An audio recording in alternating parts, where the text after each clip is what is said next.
What is up, Nets world? We're back here on the Believe in Nets podcast on the Believe Podcast Network. As always, I'm your host, Erik Slater, Brooklyn Nets beat reporter for ClutchPoints.com. Taping this at 11 a.m. on Friday. Just had a great talk with Howard Beck of The Ringer. It's been an eventful few days in Nets world. Kevin Durant made his return to Brooklyn on Wednesday and turned in a great performance as the Suns routed the Nets. He was met with a mix of cheers and boos and received his tribute video against his wishes. Ben Simmons missed that game after missing 3 months and returning for that game against the Utah Jazz and looking probably the best he ever has in a Nets uniform. Plays one game and then is ruled out for that Suns matchup due to swelling in his knee after taking an awkward fall on his last play during that Utah win, but is expected to return for the Nets matchup in Philadelphia Saturday.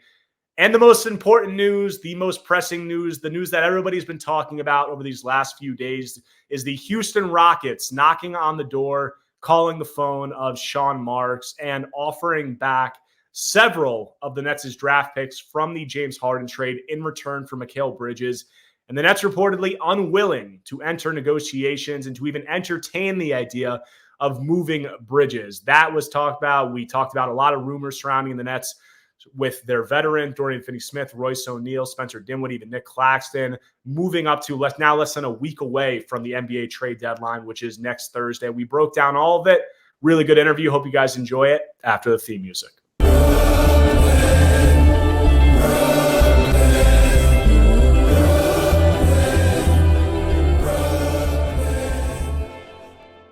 Joining us now, he's been around the NBA and the New York market for a long time, Howard Beck of The Ringer. How are you, man? I appreciate you coming on.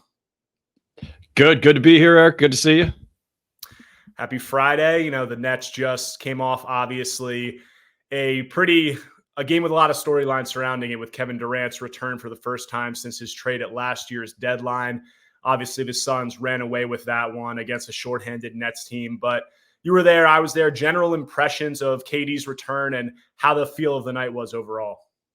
Yeah, it's more or less what you would expect, right? I think, it's funny. At Barclays Center, it's often hard to get a gauge of how the fans feel about an opposing player because there are so many fans of the opposing team often in the building. So you hear the usual, it's almost a cliche in the media to talk about the mix of boos and cheers greeting him at introductions. I saw a lot of people in Suns gear in the lower bowl pregame when we were hanging out on the court, just the usual pregame routine. And so people cheering Kevin Durant, were those Suns fans? Were those Nets fans who were saying, hey, we appreciate what you did briefly here? Or I don't know. The booing every time he touched the ball, I mean, that didn't really last, but booing every time he was at the foul line was pretty consistent. So I think the overall message of the night was, great that you spent some time here. Didn't really mean that much. Wasn't long enough. Didn't accomplish much. And you forced your way out. So, goodbye. Been nice to know you. I mean, the pregame video was funny in some ways because not only had Durant said, I don't think I should get a pregame video tribute or a video tribute at all.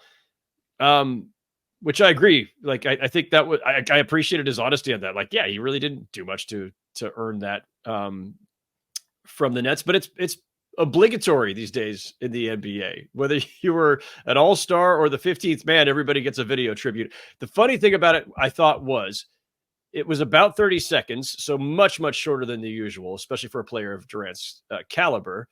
And secondly, they weren't doing like the, hey, first quarter timeout where things are calm and, ladies and gentlemen, we direct your attention to the video scoreboard.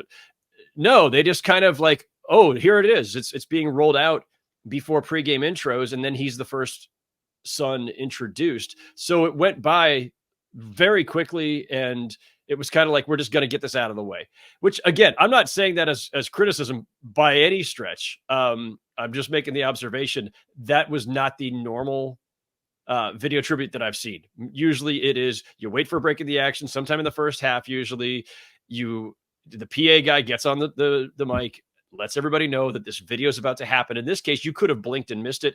People might not have even been in their seats. So I thought that was interesting, but I also listen, not inappropriate or anything either. Like it was Kevin Durant, and I wrote about this in a column that should be posting on the Ringer by the time this podcast publishes. But the bond between Durant and Brooklyn was just never really there for a variety of reasons, which I addressed in the column, which we can get into. But yeah, so it was interesting. And then, the rest of it was what you expect. Durant destroyed the Nets and the Suns won, and, on to the next. You said you could have blinked and missed it. And I almost did blink and miss it. I was on the court trying to get, a little video of Durant, just the pregame introduction to get the reaction of the crowd and stuff for social.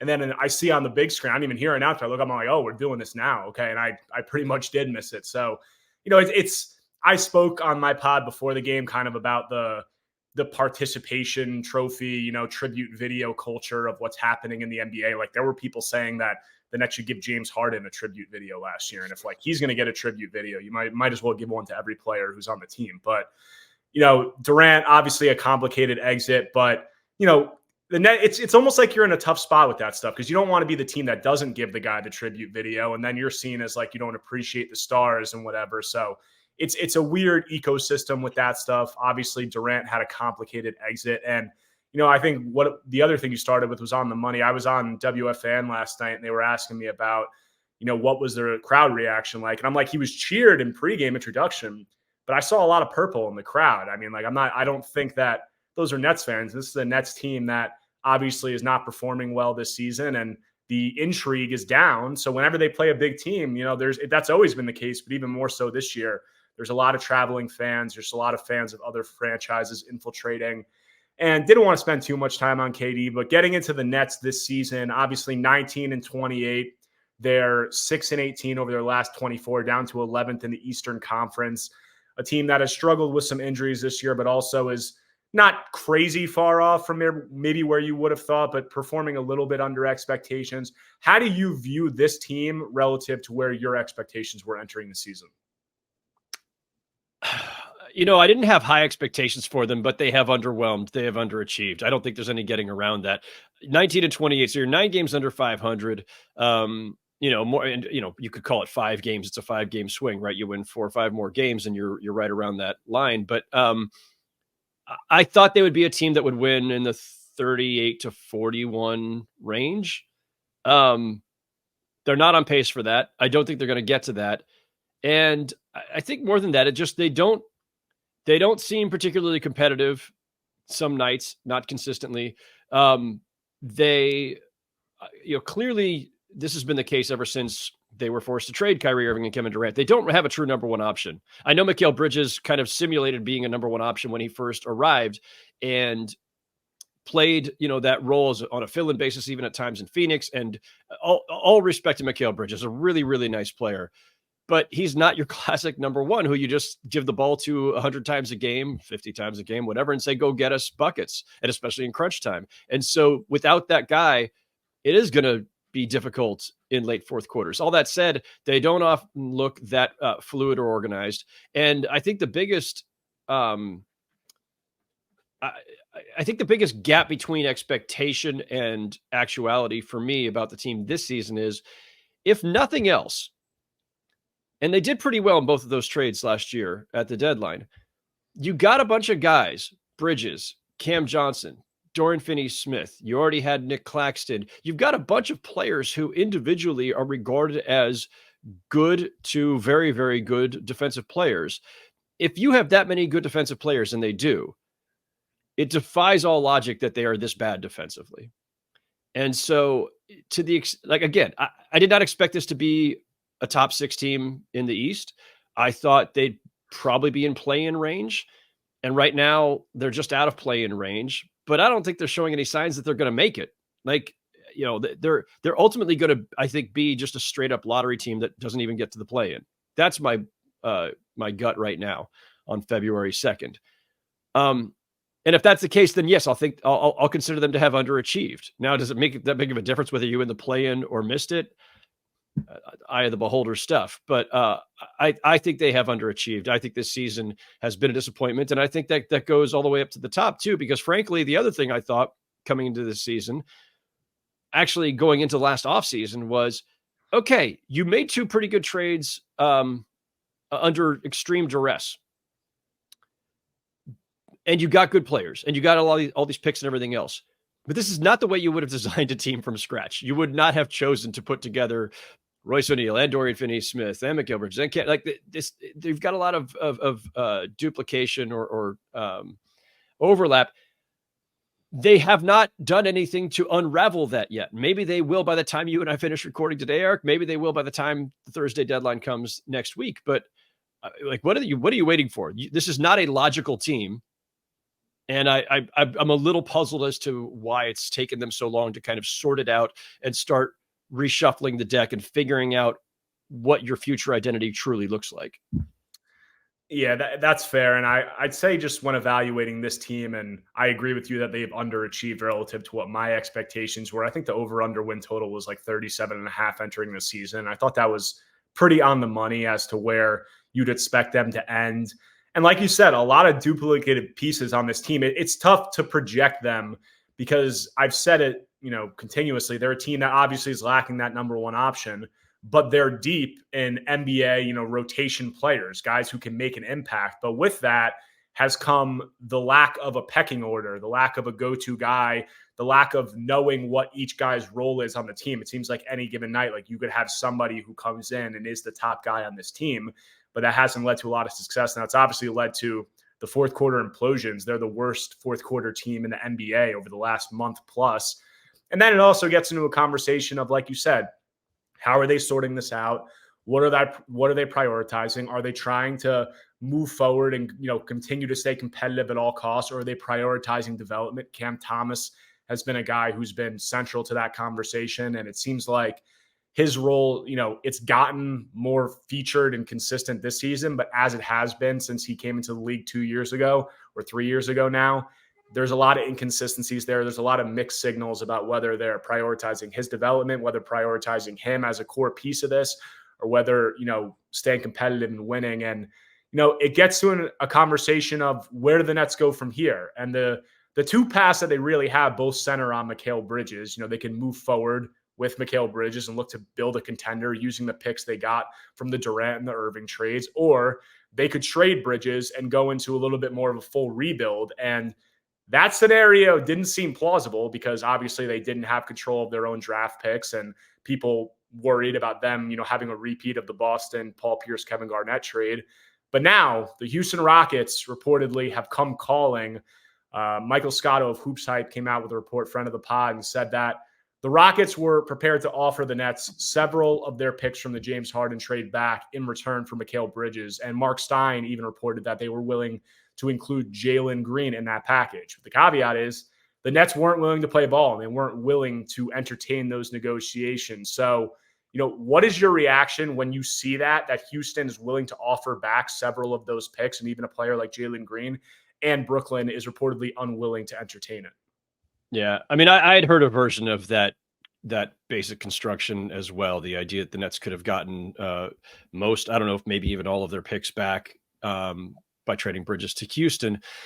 Obviously the allure of a deal like that is that you're not in a position to tank, even though you're not a very good team, because you don't control your own picks, all the picks, all the swaps that went out in the Harden deal. If you could get them back, it's not because you necessarily want to tank, but it ensures you against your plans going awry. And if you do decide to lean into the losing, at least there's a payoff, whether that's this season or future seasons.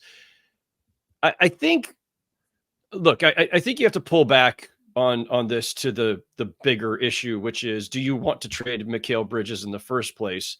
Because whether it's getting your own picks back, once you've decided to put him in play, let's say you did, then the question becomes, well, if we don't want to do a teardown here, and it's possible, and I think everything that they've signaled is that they're not looking to do that, right? You could say that that's tied up in the picks, but if you do that now, you are now committing to a path where you're planning on losing. You have control over your picks. You're hoping that the payoff is now to get, a star or two over a couple of drafts, but now you're committing to a 2-3 year window of losing if you're doing that. if you're going to trade Mikal Bridges, the best player on your roster, the most attractive one, the highest value trade commodity you have, maybe the better path is not getting your picks back, but just getting back good players and maybe some other teams' picks and continuing to churn to rebuild so you can be competitive in the immediate term.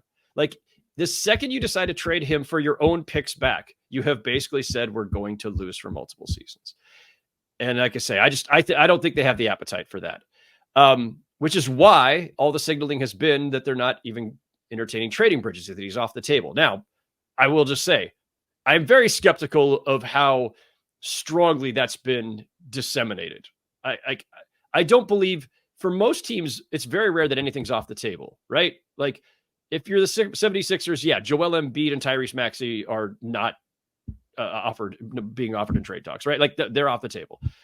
There are a bunch of teams like that with a bunch of players. The vast majority of NBA players, including Mikal Bridges, probably should not be considered untouchable. It's just a matter of the right offer. But it does, I think, signal that they are comfortable with the idea of going down this path. I'm not sure that that's the smartest thing, frankly. Personally, I look at it and I say, Mikal Bridges, and I've written this and I've said this many times, Mikal Bridges is 27. So he's right at the early stage of his prime. But your prime is usually like, 27 to 32, 27 to 33, whatever. Who are they getting in the next 2, 3, 4 years while he's in his prime that is going to maximize the best of Mikal Bridges that you're going to have? Like, who is leading? Because he's not a number one. He's a number 2 or number 3. So where are you getting that number 1 and or number 2 to then have Mikal Bridges be in his best role? How soon are you getting those guys? Where? How?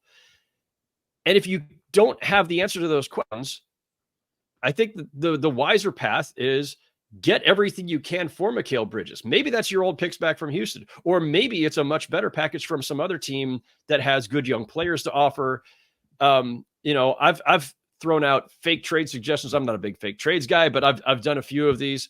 Mikal Bridges to the Warriors for some combination of, now this was before Kuminga really caught fire, but Kuminga, Wiggins, and some draft equity, to the Thunder for some, you're not going to get, obviously, Chet, Shea, guard Jay Williams, but you could get maybe the other Jalen Williams or a Kenrich Williams or some other Williams.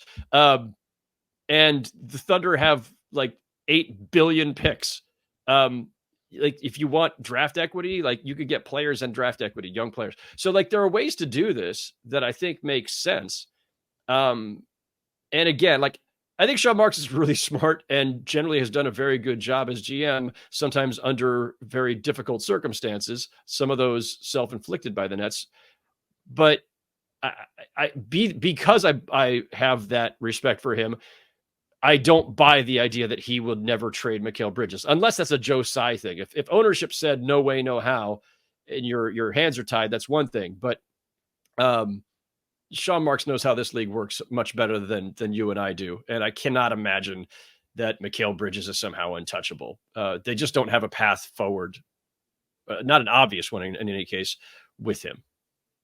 Those last 2 points are what I wanted to touch on, and I'm going to get into my opinions, and we'll talk more about the direction that they can take this. But when all of this is happening, there's 2 questions that come to my mind that are central to how this is all unraveling. One of them is, relating to the question of, do they go into a rebuild? Do they push forward? How much of that is a Sean Marks decision versus how much of that is an ownership decision? And obviously, ownership is, they're the ones cutting the checks. They're always going to have a ton of say. But pretty much how much autonomy does Sean Marks have into this situation? Because if you're talking about going into a full rebuild, like you said, you're locking yourself into likely 2-3 years of losing, as we saw the Nets do after that Boston Celtics trade. And the Knicks are on the up right now. There's obviously conversations about, in the New York market, how much can the Nets afford to be that bad for an extended period, just from a business standpoint? How logical is that? So you have that question. And then also, you have the question of Mikal Bridges, where are you going with, are getting these picks back the best path? Do you look to go somewhere else with it?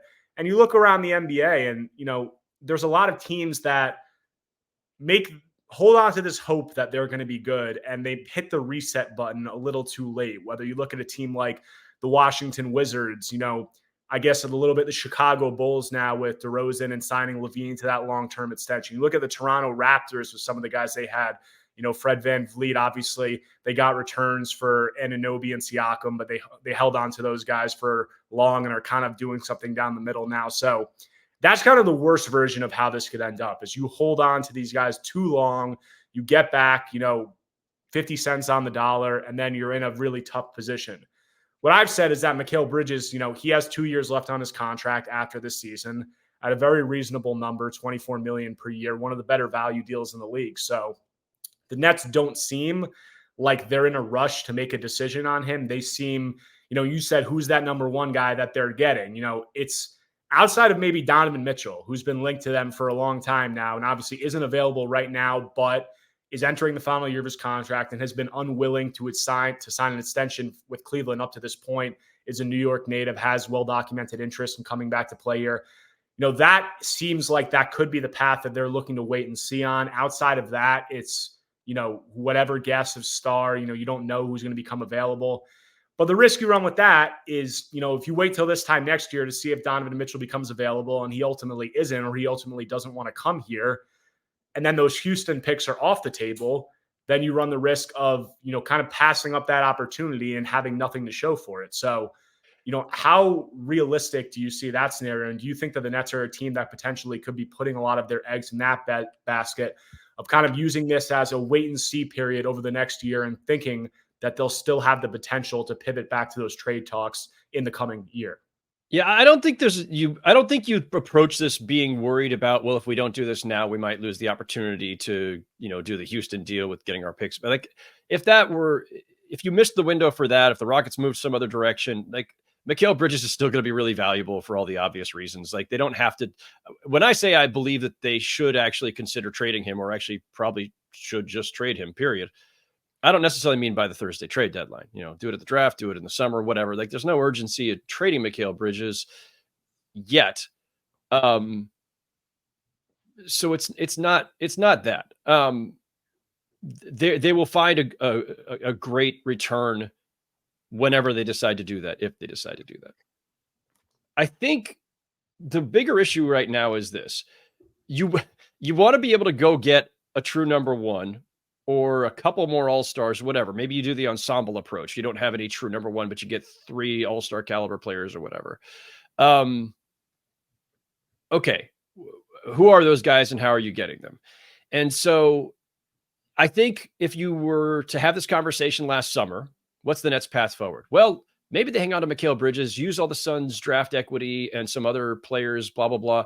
Could they make a run at a disgruntled Joel Embiid? Oh, wait, Joel Embiid is not disgruntled. They traded James Harden. Tyrese Maxey went supernova, and they're fine. And they're not fine now because Embiid's hurt. But any hope that anybody in the league, the Knicks, the Nets, anybody who was looking to poach Joel Embiid, sorry, that one looks like it's off the table. Then there was Giannis has sent all these strange signals with these interviews he's done over the summer. Oh, wait, they went out and got Damian Lillard.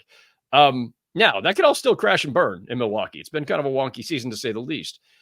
But the game you play as a front office in this league is like, if you don't have that kind of player, MVP caliber player, top 10 player, you're plotting to get one. And there's only a few ways to do that.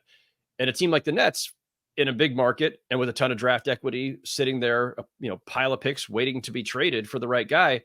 Okay, who is that guy? Because it's not Embiid, and at the moment it's not Giannis.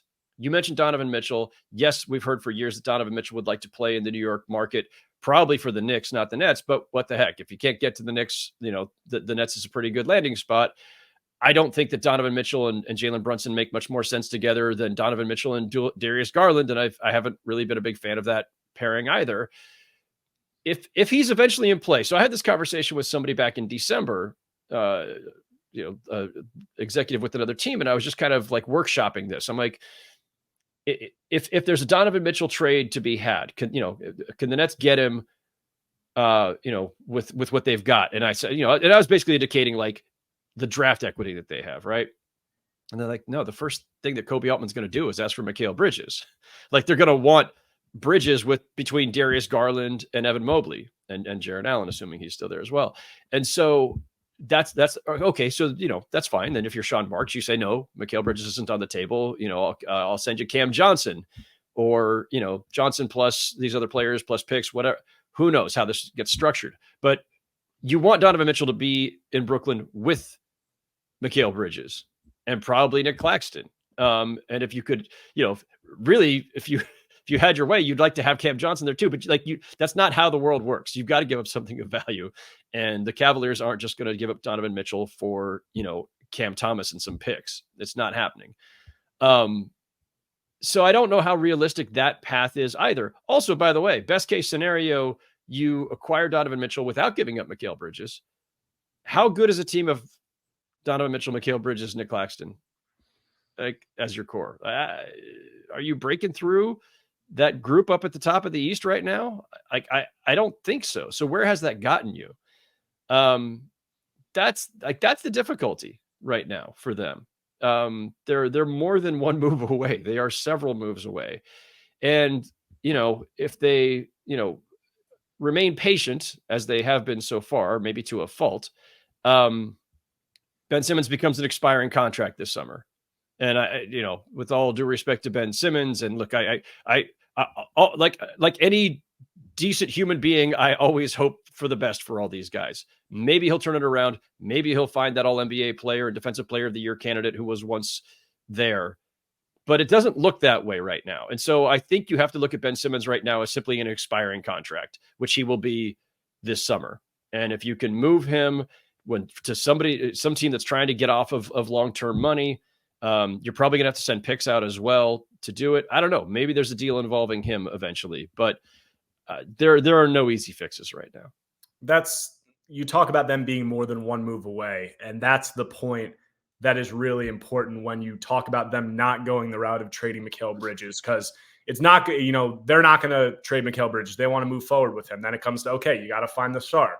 Well, who's the guy? As you said, it's been Embiid, it's been Giannis. Those guys aren't on the table right now. And frankly, Embiid's hurt all the time in every playoff. So I don't know how much of an appetite you even have for trading away your future for a guy who's one of the biggest players in the NBA and entering his 30s, biggest in terms of size, injury history.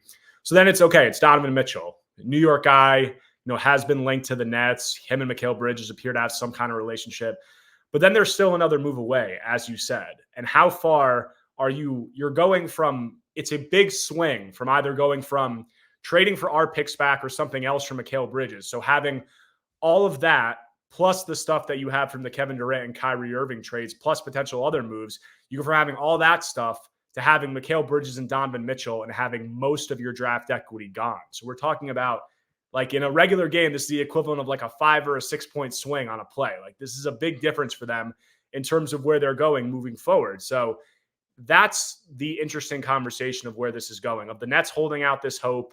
It's, is it feasible for them to even get into the contending conversation if they can't, swing those multiple moves, which frankly, at this point seems very unlikely. And then that gets into the conversation of how much is this, keeping Mikal Bridges and all this, how much of that is geared towards actually becoming a championship contender versus just staying competitive and not turning into one of the worst teams in the league and losing money on ticket sales and losing all intrigue around the team. So there's an interesting conversation to be had there. But I thought it was interesting that you said, because you gave a little bit of, not a huge zag, but a little bit of a zag earlier when you said that you don't necessarily see them trading for the Houston picks as like the end all be all of this move. And if that's available, you have to take this. You said maybe you would like to get players back as opposed to those picks. And maybe that allows you to stay more competitive. So if you were faced with those two scenarios, which it looks like the Houston thing is very real right now, obviously there's a lot of other teams that would have intrigue. You aren't of the mindset that it's, you have to get those picks back and be able to enter a traditional rebuild where you have control of your own future. I mean, listen, if in an ideal world, if you're the Nets, yes, you would prefer to have control over your own picks. You would prefer to have never done that particular trade or to have given up so much draft equity at that time, because when things go awry, as they have with Kyrie Irving and Kevin Durant both demanding out a year ago, at that point, you're more comfortable going into a rebuild if you have control of your own picks, right? Like, that's obvious. But to get that control back, you're actually giving up something of value now. And, picks have value. Picks from a team that expects to be bad for multiple seasons certainly have value. The reason those Suns picks that they got in the Kevin Durant deal are considered so valuable is not just that they're unprotected, but because Kevin Durant's 35 and everybody expects that the Suns have a very, very small window here, and then they're going to fall off a cliff. And assuming that happens, you want to be the team that has those Suns picks because they're going to be possibly very high in the lottery. I think where the Nets are right now is, well, we've got those. If we need to use draft equity to make some blockbuster deal, we have those Suns picks. If the Nets picks, again, that they are pursuing or would be in this scenario pursuing to get back from Houston, they're only valuable if you expect to suck for multiple years. So you're either doing that and then committing to that route potentially, so that you can get the best equity out of those picks, which is to be bad and get high lottery picks, or you're getting them just as kind of a bulwark against accidentally being bad, but you're still trying to build. The problem is if you've traded Bridges for primarily draft equity, then you've not traded him for players. And the biggest problem you have right now is you just don't have enough good players. So you're going to get worse. Again, the question becomes, how bad can they stomach being and for how long? How soon do they want to be competitive again? Because they're not right now. And I don't expect that's going to change in the latter half of this season. So I think if I had to guess, going back to when they first made the trades, you could look at a core where you have Bridges and Johnson, Claxton, Dinwiddie, Dorian Finney-Smith, all these, like, this is a good roster. You're not going to keep all these guys, but you've got a bunch of really good players. And you could just see a scenario where, wow, if there were a path to getting, again, at that time, maybe Embiid or Giannis or whoever, adding them to this group, like, this is the kind of group that a star would want to join, right? That's what you're doing. That's the exercise now in this league. If you don't have a superstar, is, there's a number of different paths there, and the tanking path is a really tough one. But if you take kind of more of the middle road, and this is what the Nets and Clippers both did going into the summer of 2019, right? Overachieving with really good role players. And Paul George and Kawhi Leonard saw something good happening in LA. Kevin Durant and Kyrie Irving saw something good happening in Brooklyn. It's not the whole thing, but it's at least part of the thing as to why they chose those teams.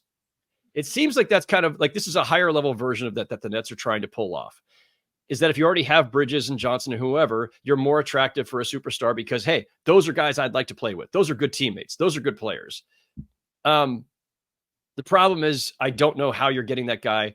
The problem is superstars aren't changing teams in free agency very often anymore. The problem is, to make a trade for a major name, it's not going to be draft equity alone. It's probably going to have to be a key piece of your current roster. So it's a conundrum. Do you subscribe? It's become a debate within the Nets fan base and Nets Twitterverse. The idea of, can this team go into a full rebuild? Can they afford to be, really bad, one of the worst teams in the league for 2 or 3 years? So some people are on the side of that, where that's the best path for them. You take your medicine now. It's going to set them up for the future, because at that point, if you say you trade for those Houston picks back, you're talking about having all those picks, plus the picks from the Kyrie Irving, Kevin Durant trades, plus whatever you can get for Dorian Finney-Smith, Royce O'Neal, Spencer Dinwiddie, likely Cam Johnson. So you're talking over the next 5, 6, 7 years, 15 plus first round picks. Some people want to go that direction. Some people say you got to try to stay competitive. Where do you fall in that conversation? Do you subscribe to the idea that in the New York market, from a business fan base perspective, that they can't afford to go into another 2-3 years of being a 20-win team? I've never believed that. I've never believed that about the Knicks, the Nets, Lakers, whoever. Any team who says, "Oh, you can't rebuild here. You can't, our fans won't tolerate it, or this market." Bullshit. I mean, every team, like, you may not want to. And if you want to make the case why it's a harder path or not the best path, you can do that. But just don't tell me that, oh, our fans won't tolerate. Your fans will tolerate a lot of stuff, right? Fans just want to see a plan. Look at how invested a lot of the Sixer fan base was in the process. Because, and I say this all the time, I've seen many teams. This is my 27th season covering the league. Hard to believe, but I've seen a lot of teams, a lot of franchises be perpetually crappy not by design, but through sheer incompetence, sometimes bad luck, other elements. If I have a choice, if I were a fan and I knew my team was going to be bad for the next 2, 3, 4 years, I would rather it be the Sixers process era, where at least I know what the plan is and that there is a plan, as opposed to just being crappy due to an inability to make the right moves, essentially incompetence, which is what we've seen from several franchises from long stretches. We don't need to name them all. We know who they are. So if the fans understand what you're doing, if you keep them in the loop, even with a little bit of wink, wink at times, because you're not allowed to tank supposedly in this league, then they'll be fine. Fans will do it. The other thing is, look, when Sean Marks first arrived in Brooklyn, he inherited a situation that was deemed, I think it was by ESPN at the time, I think there was a headline to this effect, of like the most hopeless team in the NBA. That's what the Nets were.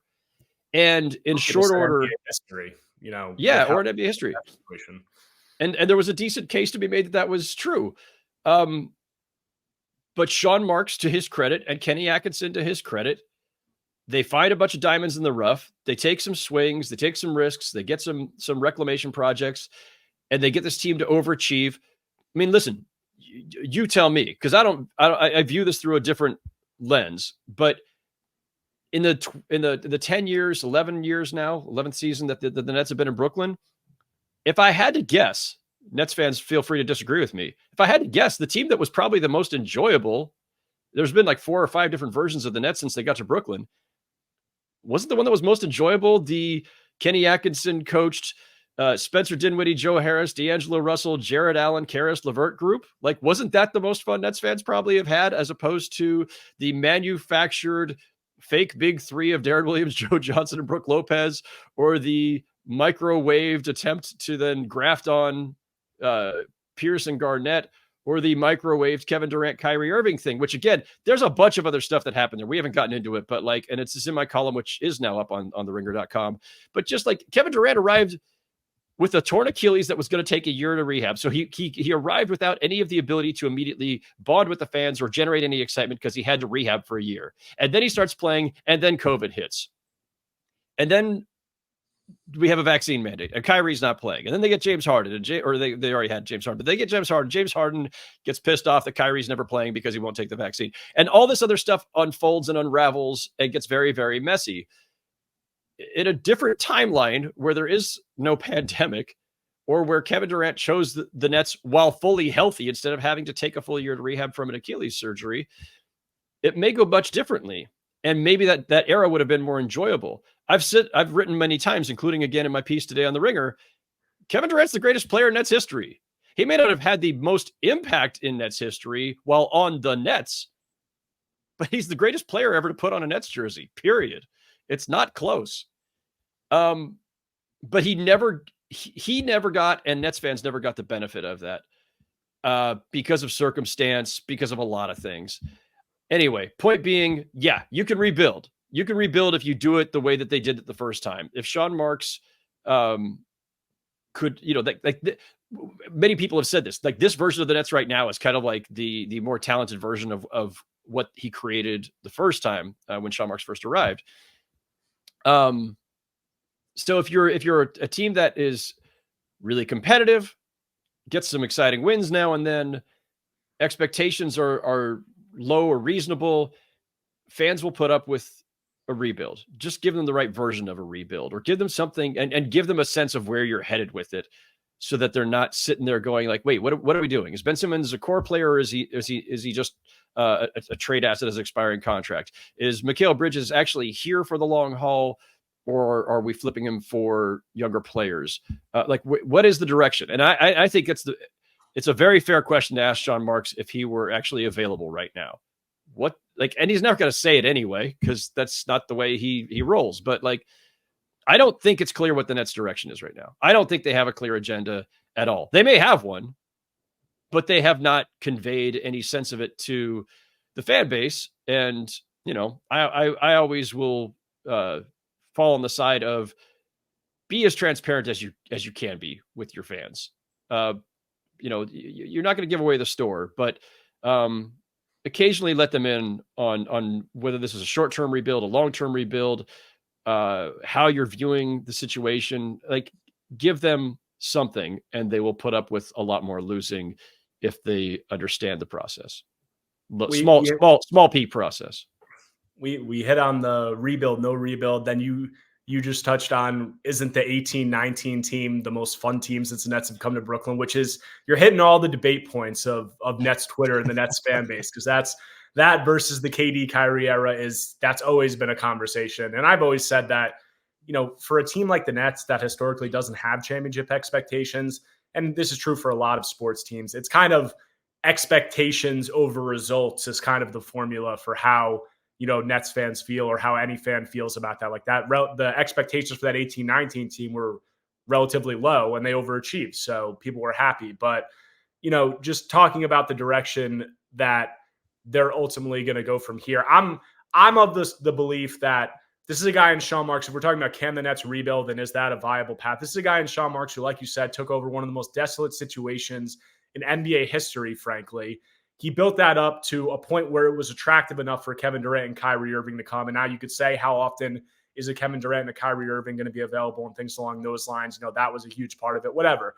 The point being, he did that with no draft picks. Now you're talking about him being able to orchestrate this rebuild, identify talent, which has been his greatest strength since he's been here, is finding those diamond in the rough guys. You're talking about him doing that with potentially his own picks, the picks from the James Harden and Kyrie Irving, or the Kevin Durant and Kyrie Irving trades, and then all these extra picks they're going to get from selling off all their guys here. So in my opinion, I think it's an extremely viable path. If I'm being honest, I think it's the smartest path for them to go.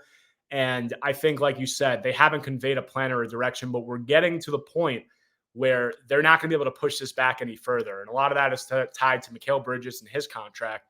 So we're approaching that. So yeah, he's got 2 years left. He's got 2 years left after this season. And so at some point you may be facing a Mikal Bridges, disillusionment situation where, he becomes the latest in a long line of stars of this era saying, I just don't see it here. It's time to go. And I'm not saying he should do that. I'm not predicting he will do that. I'm not saying he's wired that way. I'm not assuming anything, but I'm a realist and I understand what the NBA is today. And you cannot keep guys just kind of hanging there in perpetuity. Eventually, you've got to show them you've got a plan and start executing that plan and hope they believe in it. And if they don't, we have seen time and again, guys lose patience and they say it's time to go.